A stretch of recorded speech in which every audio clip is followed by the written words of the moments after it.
একজন সৎ আদর্শের সঙ্গে যুক্ত না হলে কিন্তু আমরা সেটা শিখতে পারবো না। ওই যে ঠাকুর একটা বানিয়ে আছে না, শিক্ষকে নাই ইষ্টে টান, কে জাগাবে ছাত্র প্রাণ। এখন আমরা দেখি যে অনেক শিক্ষিত মানুষ আছে, শিক্ষক আছে, কিন্তু তারা ভালো শিক্ষাটা, মানে যে শিক্ষাটা আমাদের একান্ত প্রয়োজন জীবন চলার পথে, সেটা কিন্তু আমরা শিখি না। তাই সৎসঙ্গ হচ্ছে কি মানুষ তৈরির কারখানা। এখানে জীবন্ত আদর্শের সঙ্গে আমাদের জীবন যুক্ত হয়, আচার্য পরম্পরার সাথে যুক্ত হয়ে আমরা ধীরে ধীরে জীবনের ছোট ছোট ভুলগুলিকে শুধরে নিতে পারি। যেমন আয়নার সামনে দাঁড়ালে আমাদের চেহারায় কোথায় খুঁত আছে, কোথায় আঁচিল আছে, তিল আছে, যেটা দেখতে পাই, ঠিক আচার্য দেবের সাথে আমরা যদি যুক্ত থাকি, আমাদের ছোট ছোট ভুলগুলা শুদ্ধে নিয়ে আমরা পরিশুদ্ধ হতে পারি। তাই সৎসঙ্গ শুধু দীক্ষা নিয়ে ইষ্টভীতি করা না, শুধু গান কীর্তন করা নয়, সৎসঙ্গ হচ্ছে নিজেকে নূতন করে আমরা পরিবর্তন, জীবনকে পরিবর্তনের দিকে এগিয়ে নেওয়া। আর তাই শ্রী শ্রী ঠাকুর মানুষের জন্য মানুষের স্তরে সারা জীবন করে গেছেন। এটা যেটা বর্তমান আমরা দেখতে পাই, আচার্য দেব আমাদের অবিন্দাও করে যাচ্ছেন। এখন সৎসঙ্গে দীক্ষা নিয়ে আমরা প্রথমে কি শিখেছি, যে সাত্বিক আহার। ঠাকুর বলছেন না যে স্বস্তিনীর সংখ্যা, আমরা দীক্ষার সংখ্যা যেমন বাড়ছে, স্বস্তিনীর সংখ্যা আমাদের তেমনি বাড়ছে। সে সাত্বিক আহারের কথা বলছেন, যে সাত্বিক আহার গ্রহণ করার জন্য আমরা ঠাকুর বাড়ি থেকে বলছেন, এবং আমাদের হিন্দু শাস্ত্রেও কিন্তু বলা আছে, কিন্তু আমরা বুঝতে যাই না সেই জিনিসগুলো। আমরা তো মৌখিক আচরণে অভ্যস্ত সব সময়। আর ভাবের দিনে যেমন পশু বলি দিয়ে কখনো কোনো দেবী দেবতাকে সন্তুষ্ট করা যায়, সেই চিন্তা করি, কিন্তু আসলে পশু বলি দিয়ে কখনো কোনো দেব বা দেবতাকে সন্তুষ্ট করা যায় না। সব সন্তান তার কারুণা প্রাণ নিয়ে কিভাবে সৃষ্টিকর্তা ভালো থাকতে পারেন, আর মা কি সন্তানের কষ্ট কখনো দেখতে পারেন? কিন্তু আমাদের হিন্দু শাস্ত্র অনুযায়ী অনেক অনেক কিছু করার কথা বলা আছে, কিন্তু আমরা বাকি সব ভুলে ওই বলিটাকে কিন্তু কামনা বাসনা পূর্তির জন্য প্রথা হিসেবে রেখেছি। আর ঠাকুরকে ধরে কিন্তু সেখান থেকে আমরা অনেকে এই যে বেরিয়ে আসতে পেরেছি। যেমন কাম, ক্রোধ, লোভ, মদ, মাৎসর্য, আমি এদেরকে বর্জন করতে অনেকটা পেরেছি, আমরা যেহেতু ঠাকুরকে ধরেছি। আর ভাগ্যিস আমাদের সকলের জীবনে ঠাকুর আছেন বলেই এই পাপ থেকে, যে বলি থেকে আমরা কিন্তু সেটা রেহাই পাচ্ছি। তা ঠাকুরকে ধরে আমরা সেই একটা জায়গা থেকে কিন্তু সরে আসতে পেরেছি অনেকে। আবার ঠাকুর বললেন কি, যে অন্যে জানিস মন বয়, অন্য মাফিক প্রবৃত্তি হয়। আমরা একটা যে কুলদানন্দ ব্রহ্মচারীর একটা বই থেকে একটা গল্প পড়ি, এই গল্পটা অনলাইনে অনেক দাদারা অনেকবার বলছেন, যে এক সাধু এক গৃহস্থের বাড়িতে গিয়ে রাত্রে অন্ন গ্রহণ করেছিল, আর ভোরবেলায় সেই বাড়ি থেকে যাওয়ার সময় গৃহস্থের ঘটিটা চুরি করে তিনি বেরিয়ে পড়েছিলেন। কিছু দূর যেতে যেতেই তার বিবেক বুদ্ধি ফিরে এলো, যে হাজার হলে সাধু তো আমি। আবার ভাবলো যে আমি সাধু, অথচ আমার একই বুদ্ধি হলো যে আমাকে তারা স্থান দিল, খেতে দিল, আর তার ঘটিটাই আমি চুরি করে নিয়ে এলাম। তখন সে গৃহস্থের বাড়িতে গিয়ে তাকে অকপটে সব কথা খুলে বলল। তখন দেখা গেল যে সে গত রাত্রে চুরি করা চালের ভাত খেয়েছিল। আর এছাড়া স্বাস্থ্যের দিকেও আছে, যে কারো গনোরিয়া আছে, কারো সিভিলিস আছে, ঠিক তার হাতে রান্না খেয়েও অনেক রোগের কিন্তু প্রসাদ কুড়িয়ে সে বাধ্য হয়েছিল। আর সেই আমরা যার হাতে রান্না খাবো, সেই প্রবৃত্তি কিন্তু, যে প্রবৃত্তি নিয়ে রান্না করবে, সেই প্রবৃত্তি গুলো কিন্তু আমার ভিতরে ঢুকবে। এবং ওই চালটা ছিল চুরি করা চাল, যার জন্য তার মনের সেই প্রবৃত্তি এসেছিল যে কি পাবে, তখন হাতের কাছে একটা ঘটি পেল, সেইটা সে নিয়ে গেল। এই জন্য আমাদের ঠাকুর বলছেন না, যে সদাচারে রত নয়, পদে পদে তার ভয়। তাই এই যে আসলে এই জিনিসগুলো আমরা কোথা থেকে পেয়েছি, ঠাকুরকে ধরে বিভিন্ন জায়গায় ইষ্ট পোষণ করে আমরা সেই পশু বলি থেকে বের হয়ে যেতে পারছি। এবং কারো হাতে যে অন্য মানে খাওয়াটা উচিত না, খেলে কি হয়, সেটাও কিন্তু আমরা ঠাকুরকে ধরে শিখেছি। এখন আমরা ধর্ম করি, ভগবানকে খুঁজি, আমরা সবাই ভগবানকে খুঁজি। এখন ভগবানের ঠিকানাটা আসলে কোথায় থাকে? আর ভগবানকে কিন্তু আকাশে খুঁজলেও পাবার সম্ভব না, বাতাসে খুঁজলে পাওয়া সম্ভব না, মাটিতে খুঁজলে পাওয়া সম্ভব না। একমাত্র সেই মানুষটি যার বিজ্ঞান, সত্যনুসনে অনেক বানিয়ে আছে শেষের দিকে, যে যার বিজ্ঞান, দর্শন, বহুদর্শিতা, মানে সবকিছু মিলিয়ে একত্রিত হয়, সেখানে কিন্তু ভগবান বসবাস করেন। তা আসলে আমাদের ভিতরে যে অস্তিত্ব, আমরা সবসময় ভগবান ভগবান বলে আকাশের দিকে তাকিয়ে থাকি, ভাবি যে আকাশে ভগবান থাকেন, তাই আমরা আকাশের ভগবানকে খুঁজতে যাই। আর ঠাকুরের একটা গান আছে যে, পুজিব আমরা সেই যুগ ভগবান, মানে যাকে ডাকলে, আমাদের যার কাছে গেলে আমরা মনের কথা বলতে পারি, সুখ দুঃখের কথা বলতে পারি, তিনি তো আমার জীবনে ভগবান। আসে আকাশে কোনো ভগবান আছে কিনা আমরা জানি না, কিন্তু আমরা পেয়েছি কাকে? সেই মানুষ ভগবান, পরম প্রেমা শ্রী শ্রী ঠাকুর অনুকূল চন্দ্রকে পেয়েছি, যার কাছে গেলে আমাদের সব সমস্যার সমাধান আমরা পেয়ে যাই। তাই ঠাকুর বললেন কি, সর্ব সমস্যার সমাধান জানিস ইষ্ট প্রতিষ্ঠান। ইষ্টকে যদি, ঠাকুরকে যদি আমাদের জীবনে প্রতিষ্ঠিত করতে পারি, তখন আমাদের সব সমস্যার সমাধান আমরা পেয়ে যাই। তাই শ্রী শ্রী ঠাকুর যে বর্তমান যুগে যুগ পুরুষোত্তম এবং স্বয়ং আচার্য দেব যে বর্তমান সৎসঙ্গের ধারক ও বাহক, এই ব্যাপারটা কিন্তু আমরা অনেকে ঠিকঠাক ভাবে বুঝি না। আবার কেউ কেউ যে বুঝি না সেটাও কিন্তু না। আমরা যারা সাংসারিক জীব, সংসার করতে গিয়ে প্রতিদিন কত সমস্যায় পড়ি আমরা, আর তার কোনো হিসাব নেই। যেমন স্বামী স্ত্রীর ভিতরে দ্বন্দ্ব থাকে, ছেলে বিবাহ করার পরে নিজের বাবা মাকে নিয়ে চলতে গিয়ে স্ত্রীর সঙ্গে মনোমালিন্য হয়, চাকরি, ব্যবসা প্রভৃতি আরো অনেক সমস্যা কিন্তু আমরা জর্জরিত হই। বহু অনুষ্ঠানে যে আমরা আলোচনা করি, যে বহুবার ধরে আমাকে আমরা বিভিন্ন জায়গায় আলোচনা করি জিনিসগুলা, পারিবারিক জীবন, যে বিশেষ করে আমরা যারা মায়েরা আছি, মায়েদের কিন্তু সংসার জীবন একটা একটা টপিক ধরাই যায় যে আদর্শ পরিবার গঠনে মায়েদের ভূমিকা। তাই এই যে জিনিসগুলা আমাদের পরে, তা এই যে সন্তান যখন ছোট থাকে, তার বাবা মাকে মোটামুটি ভালোবাসে, কিন্তু 18 বছর পার হলে যখন তারা পড়াশোনার জন্য বাইরে চলে যায়, তখন ওই যে একটু দূরত্ব তৈরি হয়। আবার যখন বিয়ে করে তখন আবার আরো দূরত্ব তৈরি হয়। তাই গতকালকে এক মা ইষ্ট প্রসঙ্গে বলছিলেন যে, শেষ পর্যন্ত বাবা মা হয়ে যায় কি, ভাগের বাবা মা হয়ে যায়, মানে ভাগ করে নেওয়া হয়। আর ঠাকুর আবার সপ্তনুসনে আর একটা কথা বলছেন যে, আহ সংকোচের দুঃখ আর প্রসনের সুখ। আমাদের জীবনটা আমরা ঠাকুরকে ধরে, আমরা ঠাকুরকে যখন আমরা ধরিনি, তখন আমাদের জীবনটা একদম আত্মকেন্দ্রিক একটা জীবন ছিল। মানে শুধু আমার পরিবার, আমার নিজের মানুষ, এই যে মানে যখন দীক্ষা আমরা নেইনি, তখন আমরা ঠাকুর ঘরে কোনো মন্দির গিয়ে প্রণাম করে বলতাম কি, বাবাকে ভালো রেখো, মাকে ভালো রেখো, মানে আত্মকেন্দ্রিক, শুধু নিজের জন্য ভাবতাম। কিন্তু ঠাকুরকে ধরে আমরা শিখেছি যে অপরের মঙ্গল কামনায় নিজ মঙ্গলের প্রসূতি। ওই সংকোচের দুঃখ আর প্রসারণের সুখ, মানে আমাদের মনটাকে বিস্তারিত প্রসারণ করতে হবে। তাই ঠাকুর বলছেন যে বিস্তারিত জীবন, যেমন এক মুঠো লবণ আমরা যদি একটা কাপের জলে, একটা কাপের মধ্যে দিই, মানে এক মুঠো লবণ, সেখানে সেই কাপের লবণটা আমরা কিন্তু মুখে দিতে পারবো না, ভীষণ লবণাক্ত হয়ে যাবে। আর সেই একই পরিমাণ লবণ যদি আমরা একটা ঘটির জলে গুলি, তখন লবণাক্ত হবে কিন্তু একটু কম হবে, আর একটু মুখে দেওয়া যাবে। আবার সেই একই পরিমাণ লবণ যদি আমরা বালতির জলে ফেলি, তখন সামান্য লবণ হবে। আবার ওই এক পরিমাণ লবণ যদি আমরা সেই একটা পুকুরের জলে ফেলি, তখন লবণের কোনো অস্তিত্বই থাকবে না। আবার সেই লবণটা যদি আমরা সমুদ্রে ফেলি, তখন তো মানুষ হাসাহাসি করবে যে এক ফোঁটা লবণ সমুদ্রে যদি ফেলি, তার কোনো অস্তিত্বই আমরা খুঁজে পাবো না। ঠিক একই ব্যাপার ঘটে কিন্তু আমাদের জীবনে।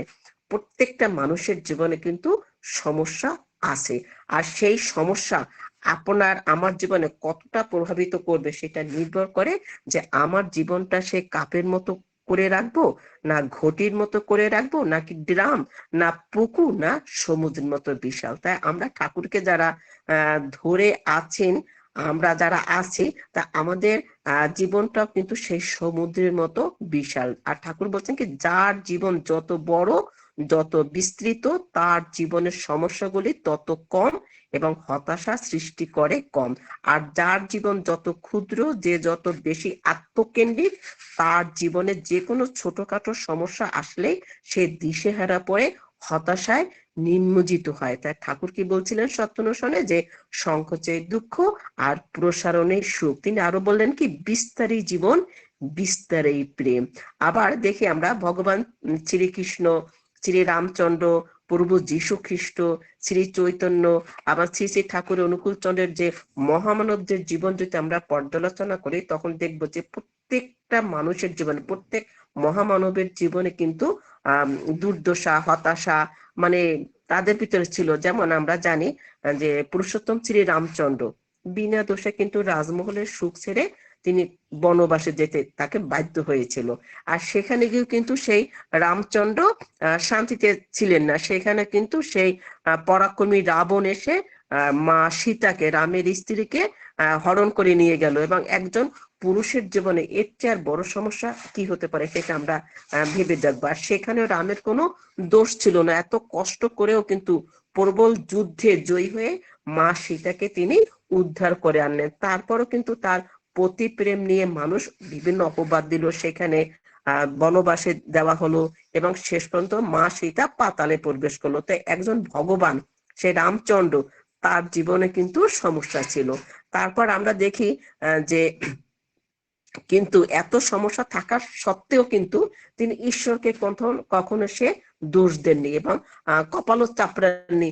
তিনি শান্ত সৌম্যভাবে তিনি একদিকে কিন্তু একদিকে তার নিষ্ঠা ছিল ঈশ্বর, মানে ধর্মের দিক থেকে সে কিন্তু কখনো বিচ্যুত হননি।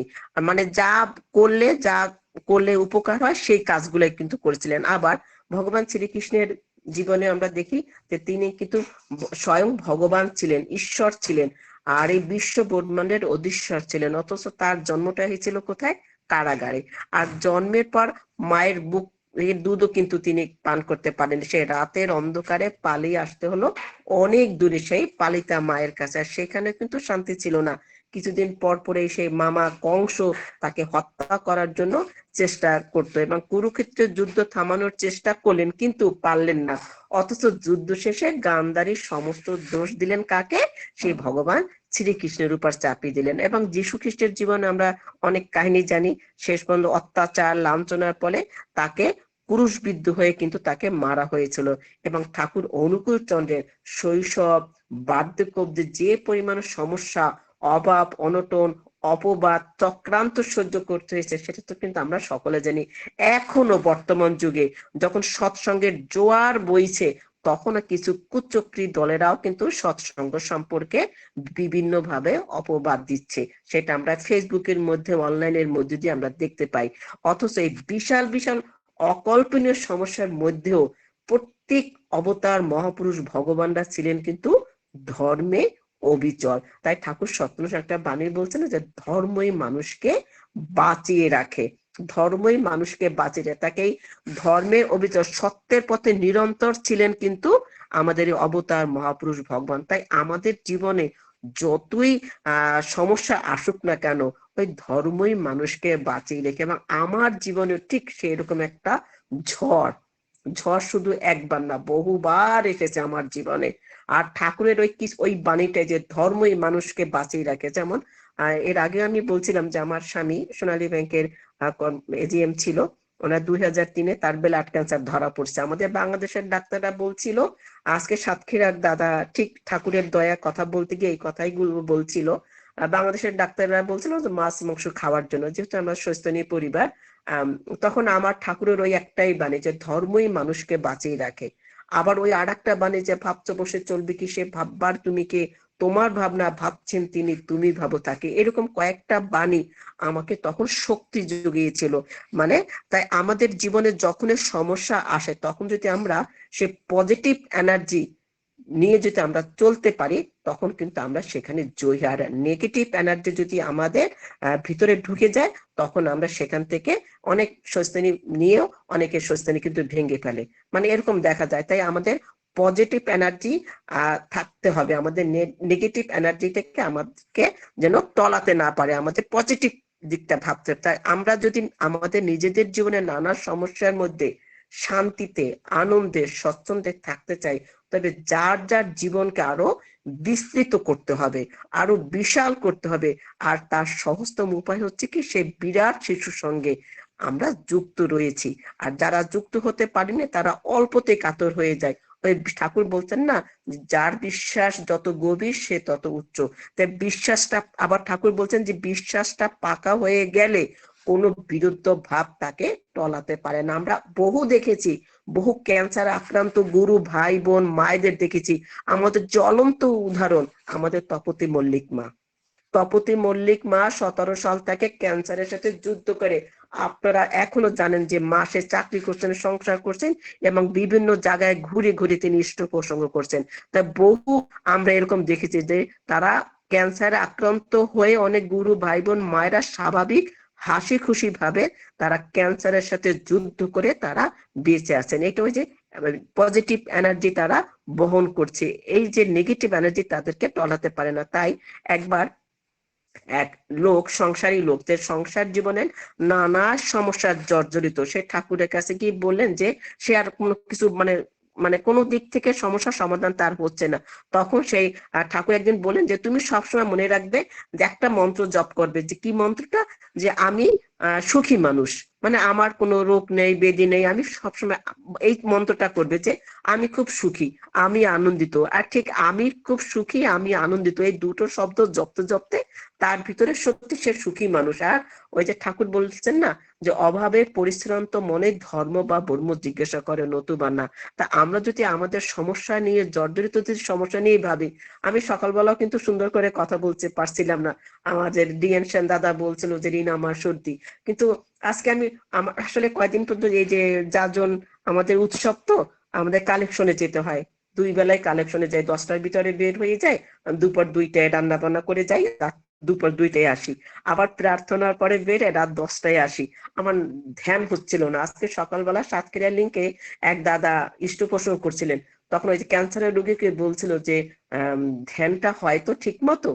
তাই আমি আজকে সুযোগ করে মানে একবেলা বের হয়েছিলাম, ওই যে নেশা, এই নেশা নেশা হয়ে গেছে, তো আমি আজকে একটু করার পরে সকালের চেয়ে কিন্তু আমি এখন অনেকটা স্বাভাবিক, অনেকটা সুস্থ হয়ে গেছি। আবার ঠাকুরের কাছে এরকম ধ্যানটা একটু বেশি হলে কিন্তু আমরা স্বাভাবিক হয়ে যাই। আসলে প্রত্যেকটা সৎসঙ্গীতে প্রতিনিয়ত যে বাঁচার জন্য যে কি করণীয়, ইষ্ট স্বার্থ প্রতিষ্ঠা ছাড়া আমাদের চাইবার কিছু নেই, আর করবারও কিছু নেই। তাই সব অবস্থায় নাম পরায়ণ হয়ে থেকে মন ঠান্ডা রেখে, মাথা ঠান্ডা রেখে আমাদের চলতে হবে। আর নেশা, আমি একটু আগে বলছিলাম যে কালেকশনের নেশা, এই নেশা একটা শব্দ, এই নেশা শব্দটা উচ্চারণ করলে কিন্তু আমাদের ভিতরে একটা নেতিবাচক ভাব চলে আসে। হয়তো নেশা মানে কি? মদ্যপান, নেশা মানে গাঁজা, ড্রাগ, হিরোইন, এটাকে আমরা নেশা বলি। অথচ শব্দটা নিজেই কিন্তু নিরপেক্ষ, যে নেশা ইষ্ট নেশা।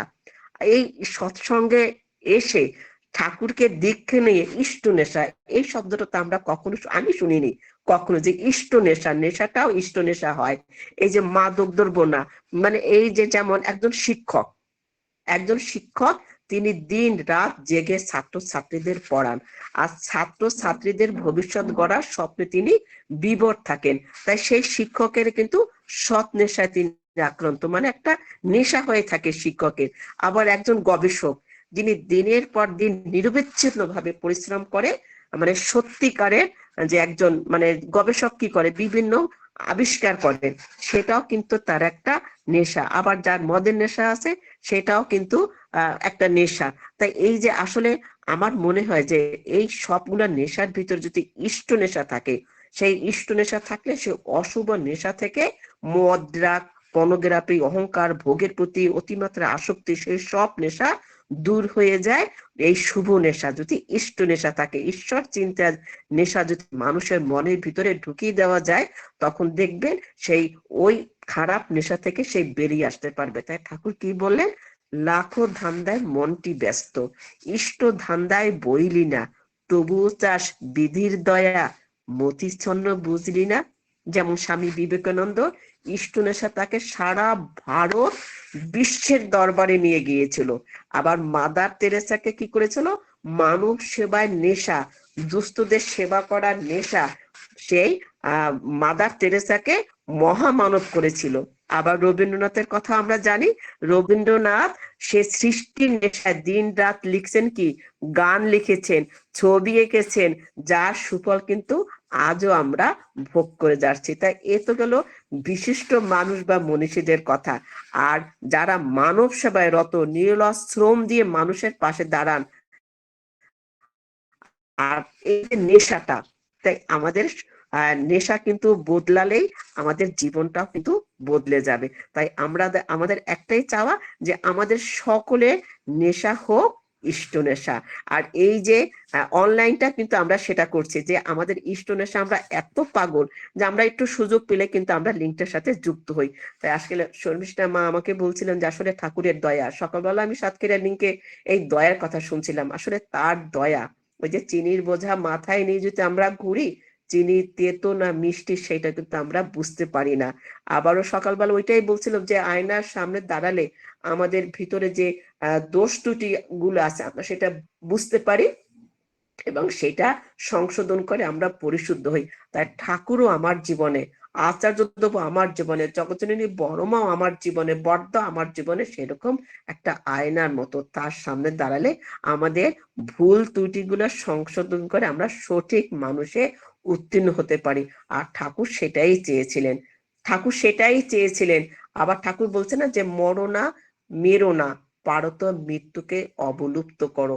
এই লিঙ্কের মধ্যে দিয়ে দাদাদের ইষ্ট প্রসঙ্গ শুনে অনেক সেই মানুষ ডুবে যায়, মনে হয় এই শেষ হয়ে যাচ্ছে, আবারও তারা ওই এনার্জি, পজিটিভ এনার্জি লাভ করে আবার তারা সুস্থ হচ্ছে। তাই সকালবেলা দাদা যেমন বলছিল, তখন আমার পরিবারের কথা আমার খুব মনে পড়ছে, যে 2003-এ তার ব্লাড ক্যান্সার ধরা পড়েছিল। সেই এখন যে বর্তমান আচার্যদেব তার বাবা তখন ছিলেন, তার আমি সেই দাদার সান্নিধ্য, তার শুধু একবার দর্শন, তিনি আমার সাথে কোনো কথা বলে না, একবার তার দৃষ্টি সেই আমার স্বামীর দিকে পড়ছিল, সেই দৃষ্টি, সেই চোখের চাহনিতে যে মানুষের জীবন ফিরে পায়, মানুষের প্রাণ ফিরে পায়, তার জ্বলন্ত উদাহরণ হচ্ছে। আমরা অনেক অনেক বার অনেক বিপদে পড়েছি, কিন্তু সেখান থেকে ঠাকুরকে ধরে যে কত ভালো আছে, সেই 2003 থেকে 2025 সাল, এখন আমার হাজবেন্ড কিন্তু অনেক সুস্থ আছেন। মানে এই যে জিনিসগুলা, ওই যে গভীর বিশ্বাসের সবই হতে পারে, বিশ্বাস করো যা চাও তাই পাবে। তাই আসলে এই লিঙ্ক গুলা আমাদেরকে আরো আমরা অনেক কিছু শিখতে পাচ্ছি, আমরা পরিশুদ্ধ হচ্ছি। আর আমাদের পরম সৌভাগ্য, আজকে আমরা কাজের মাসিকটাকে বলছিলাম যে উনি আমার বাসায় কাজ করে 7-8 বছর, আমি বলছিলাম যে 15 বছর 20 বছর আমার সান্নিধ্য থেকে ঠাকুরকে ধরতে পারেনি, আর তোমার অনেক সৌভাগ্য। আমি অনলাইনে আমাদের ঠাকুরের উৎসবগুলো দেখাচ্ছিলাম, আর বলছিলাম যে তোমার পূর্বজন্মের স্বীকৃতি ছিল বিধায় তুমি আমার বাসায় কাজে ঢুকছো এবং সৎ মন্ত্রে তুমি দীক্ষা নিয়েছো। সত্যি তাই, আমরা পরম সৌভাগ্যবান যে তাকে আমরা পেয়েছি। শুধু একটু বিশ্বাস, আমাদের বিশ্বাস, এই বিশ্বাসটা যদি পেকে যায়, আমাদের কোনো বিরুদ্ধ ভাব তলাতে পারে না। আর এই বিশ্বাস টাকায় আমাদের বাস্তব জীবনে বড় কিন্তু কঠিন, আর এই বিশ্বাসটা আমাদের জীবনে আছে বলে কিন্তু আমরা এখনো ভালো আছি। তাই আমরা গভীর বিশ্বাস নিয়ে চলবো। আর যে যেখানেই আছি না কেন, আমাদের এখন বর্তমানে বাংলাদেশের যে অবস্থা, কিন্তু আমি ওই যে কালেকশনে যাই, সব যাই, সবাই তো বলে যে এই পরিস্থিতির ভিতর আপনারা অনুষ্ঠান করবেন, সবাই ভয় ভীতি কাজ করতেছে আমাদের। কিন্তু তখন ওই যে বললাম যে আসলে ঠাকুর তো বলছেন, তিনি তো আছেন আমাদের জন্য, এত ভাবনা কিছু, ওই যে ভাবছো বসে চলবে কিসে, ভাববার তুমি কে, তোমার ভাবনা ভাবছেন তিনি, তুমি ভাবো তাকে, প্লাবনের মতো আমরা তার কাজ করে যাব। কি হলো এত, এটা এইসব চিন্তা করার তো আমাদের সময় নেই। তিনি তো আমাদের অভয় বাণী দিয়েছেন যে এবারও বাংলাদেশ থেকে কিছু ঋত্বিক দাদারা ঠাকুর বাড়িতে গিয়ে আচার্যদেবের কাছে নিবেদন করেছেন। তিনি একটাই বলছেন যে তোদের এত ভাবনা কি, আমি তো রয়েছি। মানে এই যে আশ্বাস বাণী, এইটাই কিন্তু আমাদের অনেক শক্তি যোগায়। তো এই আশ্বাস বাণী নিয়ে যদি আমরা চলতে পারি, তাহলে আমাদের কোনো বিপদ আপদ আমাদেরকে রুখতে পারবে না। ওই ঠাকুর বলছেন না যে ওই যে পারবো না, ঠাকুর একটা বাণী আছে, অমৃতেরে পুত্র মোরা করব মোরা বিশ্ব জয়। মানে অমৃতেরে পুত্র, সত্যি তিনি তো পরম পিতা, তার দিকে পিছন ফিরে আমরা অন্ধকার অন্ধকার বলে চিৎকার করব না। আর যদি এই করি তাহলে কিন্তু আমরা আর এগোতে পারবো না। তাই আমাদের যতই আপদ বিপদ আসুক না কেন, আমাদের তিনি তো রয়েছেন, আমাদের অভয় বাণী, আমাদের আশ্বাসের বাণী।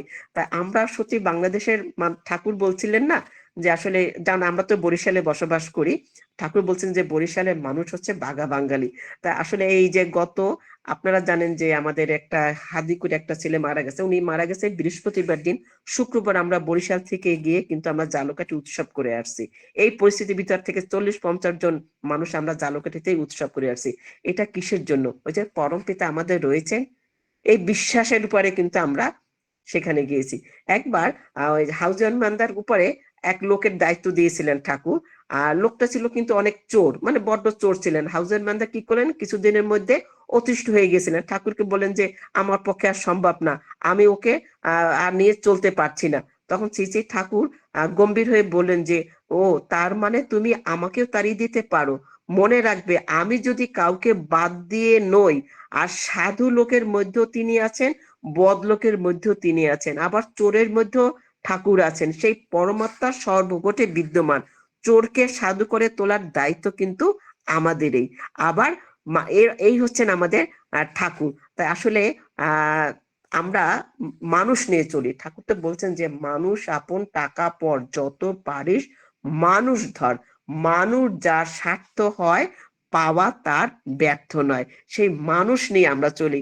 আর এই যে যখন উৎসব হয়, তখন আমরা খালি হাতে কিন্তু বের হই, কিন্তু সেখানে আহ অনেক টাকা খরচ হয়ে যায়, কিন্তু কোথা থেকে আসে? ওই যে ঠাকুর বলছে যে মানুষ যার স্বার্থ হয়, পাওয়া তার ব্যর্থ নয়। তাই আমাদের শর্মিষ্ঠা মা ওই লিঙ্কটা কিছুদিন হলে ওপেন করেছে, কিন্তু দেখা যায় যে প্রত্যেকদিন 100 মানুষ এখানে যুক্ত হয়, এবং যুক্ত হতে পারে না বলে ক্যাপাসিটি, মানে এটার ক্যাপাসিটি বাড়ানোর জন্য মাকে অনেক সময় বলা হয়। তাই আসলে ঠাকুরকে ধরলে ঠিক এমনই হয়। আর যদি তার প্রতি ভালোবাসা থাকা যায়, তাহলে তো আর কথাই নেই। তাই শর্মিষ্ঠা মা আমাদের অনেক ভক্তিমতী মা।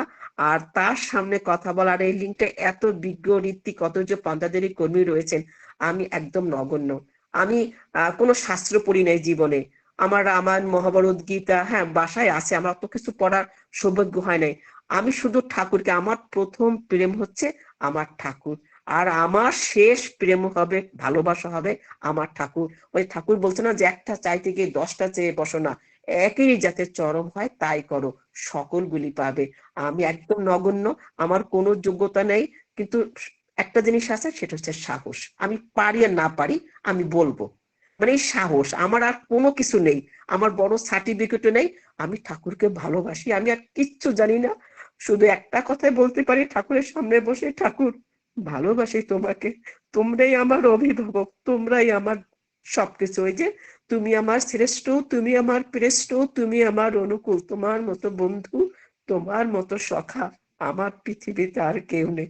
ভালোবাসি, অনেক ভালোবাসি, আর কিচ্ছু জানি না সন্দেশটা মা, আর কিচ্ছু বলতে পারবো না। আপনারা যে আমাকে সুযোগ করে দিয়েছেন, এত ভালোবাসা দিয়েছেন, এতেই আমি ধন্য। আমার এত ভালোবাসা পাওয়ার যোগ্যতা আমার নেই মাগো।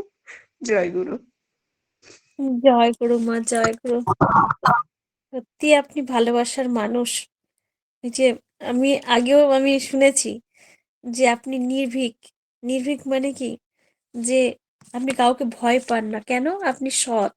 সৎ মানুষরা কাউকে ভয় পায় না। আপনি সৎ বলেই এত, মানে বাংলাদেশের বুকে আপনি কিন্তু, মানে উদ্দাম নিয়ে ঠাকুরের কাজ করে যাচ্ছেন, আমরা সবাই জানি। খুব সুন্দর করে আলোচনা করলেন যে যুগে যুগে তিনি পুরুষোত্তম এসেছেন। সৎসঙ্গ হলো মানুষ তৈরির কারখানা। পারিবারিক আর জীবন এবং সমাজ জীবন যদি আমাদের সুশৃঙ্খল হয়, তখনই আমরা প্রকৃতির মানুষ হতে পারবো। এই জন্য সদ্গুরুর প্রয়োজন। সদাচার মেনে চলতে হবে। ইষ্টকে প্রতিষ্ঠা করলে সমস্যার সমাধান হয়। আচার্যদেব আমাদের পথপ্রদর্শক। মনকে বিস্তারিত করতে হবে। ধর্ম মানুষকে বাঁচিয়ে রাখে। বিশ্বাস আমাদের উন্নতির পথ প্রশস্ত করে।